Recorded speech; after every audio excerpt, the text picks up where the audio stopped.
दोस्तों नमस्कार, मैं हूं रोहित कौशिक और आप देख रहे हैं रोहित संवाद। दोस्तों, अगर आप सच्ची और निष्पक्ष पत्रकारिता को बचाना चाहते हैं तो हमें आपके सहयोग की आवश्यकता है।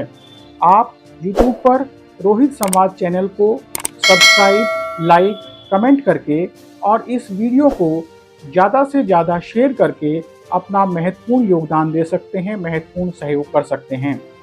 दोस्तों, आज हम बात करेंगे पश्चिमी उत्तर प्रदेश के लोकसभा चुनावों पर। 19 अप्रैल को पश्चिमी उत्तर प्रदेश की 8 लोकसभा सीटों पर चुनाव संपन्न हो गया।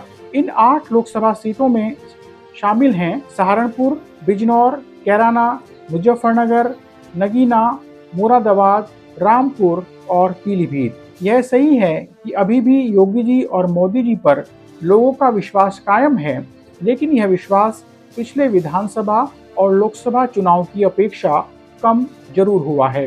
शहरी मतदाताओं का एक वर्ग ऐसा है जो अभी भी मोदी जी और योगी जी के नाम की माला जप रहा है, लेकिन कुछ शहरी इलाकों और ग्रामीण इलाकों में मोदी और योगी पर जनता का भरोसा कम हुआ है। निश्चित रूप से उत्तर प्रदेश में योगी जी की कानून व्यवस्था पर अभी भी अनेक लोगों का भरोसा कायम है, लेकिन स्थानीय मुद्दों के कारण जनता योगी जी के नाम पर वोट देती हुई दिखाई दे रही है, योगी जी को वोट दे रही है। एक जो बड़ा अंतर साफ दिखाई दे रहा है वह यह है कि 2024 से पहले संपन्न हुए विधानसभा और लोकसभा चुनाव में जनता उम्मीदवार को नहीं देख रही थी, वह केवल मोदी जी का चेहरा देखकर ही वोट दे रही थी। लेकिन इस बार वह पार्टी के उम्मीदवार को भी देख रही है, उसे भी परख रही है। पश्चिमी उत्तर प्रदेश में पहले चरण के लोकसभा चुनाव में तो यह प्रवृत्ति, यह बिहेवियर साफ दिखाई दिया। इस लिहाज से देखें तो भाजपा का 400 पार का नारा फलीभूत होता दिखाई नहीं दे रहा है। यह बात भाजपा भी समझ रही है। खुद भाजपा के कई नेता भी यह स्वीकार कर रहे हैं, लेकिन वे कैमरे के सामने यह सच्चाई स्वीकार करने से बच रहे हैं और कोई आफत मोल नहीं लेना चाहते हैं। इस बार पश्चिमी उत्तर प्रदेश में मतदाताओं के व्यवहार में आश्चर्यजनक रूप से बदलाव दिख रहा है। पिछड़ा समाज पहले भाजपा का कोर वोटर माना जाता था, लेकिन इस बार पिछड़े समाज में मोदी जी और योगी जी के प्रति उस तरह की भक्ति दिखाई नहीं दे रही है। इस बदलाव के पीछे कई स्थानीय कारण भी हैं।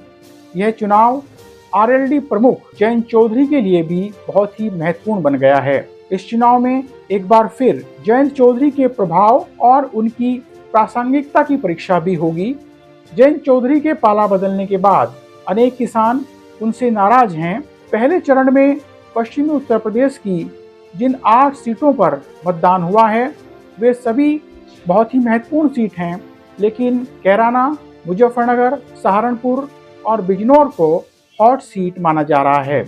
सभी सीटों पर भाजपा को बड़ी चुनौती मिल रही है, कड़ी चुनौती मिल रही है। मुजफ्फरनगर में इंडिया गठबंधन से हरेंद्र मलिक ने भाजपा के संजीव बालियान को कड़ी टक्कर दी है। हालांकि हरेंद्र मलिक ने यह आरोप भी लगाया है कि डॉक्टर संजीव बालियान के गांव कुटुबा कुटुबी में बूथ कैप्चरिंग की कोशिश भी की गई और हरियाणा से इस काम के लिए कई लोग बुलाए गए। हालांकि डॉक्टर संजीव बालियान ने हरेंद्र मलिक के इन आरोपों का खंडन किया है। मुजफ्फरनगर के हिंदू इलाकों में मतदान को लेकर किसी प्रकार का कोई उत्साह दिखाई नहीं दिया। यह प्रवृत्ति पिछले विधानसभा और लोकसभा चुनाव से अलग दिखाई दे रही है। हालांकि मुस्लिम इलाकों में मतदान का उत्साह जरूर देखा गया।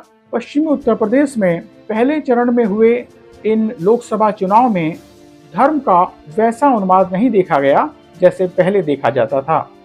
यही कारण है कि यह चुनाव धार्मिक मुद्दों से दूर रहा। मुजफ्फरनगर लोकसभा के अंतर्गत आने वाले सरधना चौबीसी के गांव में संजीव बालियान को वोट न देने का ऐलान पहले ही कर दिया गया था। सरधना चौबीसी के गांव में संजीव बालियान के विरुद्ध नाराजगी भी दिखाई दी। वहां बड़ी संख्या में ठाकरों ने मतदान में हिस्सा ही नहीं लिया। कुछ जगहों पर, कुछ स्थानों पर संजीव बालियान के प्रति दीवानगी भी देखी गई, लेकिन इस दीवानगी के बीच में कई जगहों पर ठाकुरों के अलावा अन्य जातियों ने भी उनके प्रति नाराजगी दिखाई दी। इस नाराजगी का कितना प्रभाव पड़ेगा यह अभी नहीं कहा जा सकता। हालांकि चर्चा यह है कि डॉक्टर संजीव बालियान चुनाव हार रहे हैं। दूसरी तरफ बालियान के समर्थकों का दावा है कि बालियान साहब के प्रति नाराजगी बातों बातों में ही है और मतदान केंद्र पर पहुंचते ही मतदाता ने ठीक जगह वोट दिया है। बहरहाल चुनाव के परिणाम किसी भी उम्मीदवार के समर्थकों और विरोधियों की व्यक्तिगत इच्छा पर निर्भर नहीं करते हैं। कटु सत्य तो यह है कि इस बार पहले चरण में हुए लोकसभा चुनाव में मुजफ्फरनगर समेत पश्चिमी उत्तर प्रदेश की सभी सीटों पर भाजपा के लिए बहुत मुश्किल खड़ी हो गई है। भाजपा के लिए यह मुश्किल खड़ी रहेगी या फिर भाग जाएगी, यह तो 4 जून को आने वाले चुनाव परिणाम ही बताएंगे। बहरहाल आज रोहित संवाद में इतना ही। जल्दी ही मिलेंगे एक नए मुद्दे के साथ। नमस्कार।